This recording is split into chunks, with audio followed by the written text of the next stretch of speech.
Pendant tes parties d'échecs, tu dois être super vigilant à une chose, ce sont les vis-à-vis. Je vais te montrer ce que c'est et comment en profiter. Let's go. Ça commence par cavalier F3, cavalier F6, C4, E6. On part sur une attaque anglaise. G3, B6, fou G2, fou B7, les deux fous qui se développent en fianchetto. On voit qu'un vis-à-vis se forme. Petit roc, sauf que là on remarque quelque chose d'assez intéressant, c'est que pour l'instant le fou B7 n'est pas défendu, tandis que le fou en G2 est défendu par le roi.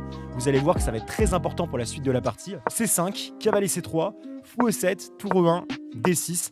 Et là les blancs qui prennent le centre avec E4. Cavalier BD7, D4, on prend le centre une nouvelle fois. Pion prend, cavalier prend, A6. Pour l'instant la position a l'air plus que classique, sauf que ici, en seulement 10 coups, les blancs jouent et gagnent. Les blancs peuvent gagner avec le coup E5. Alors E5 c'est très puissant parce que ça attaque à la fois le cavalier en F6 et en même temps le fou en B7.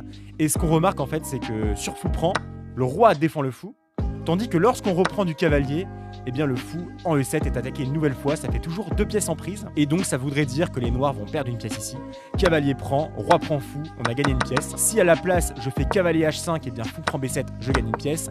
Et si à la place, eh bien je prends le pion en E5, car le cavalier défendrait ce pion, et bien même après ça, fou prend B7, pion prend, fou prend, pion prend, et bien sur fou C6, je me retrouve avec du matériel en plus. J'ai une tour contre un cavalier. Leçon à retenir, sois très prudent lorsqu'il y a des vis-à-vis dans tes parties.